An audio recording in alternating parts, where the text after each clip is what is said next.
Another way to add any recipe's ingredients to your shopping list is by going to any individual recipe. In this case, I'm going to tap on the crockpot chicken taco recipe. And from the top, you see 4 icons. One of them says shop. I'm going to tap the shop icon. And this gives me a list of all the ingredients that are contained within this recipe and the ability to send it to my shopping list. I can change the servings before I send it to my shopping list if I want to.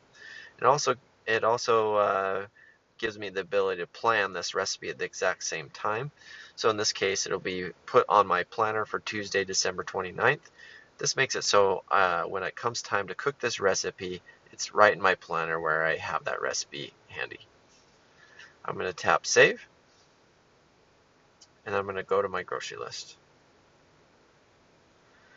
You can now see all the items from that recipe in my shopping list. If I want to go see that recipe when it comes time to cook, I can see that it's already in my planner for Tuesday, December 29th.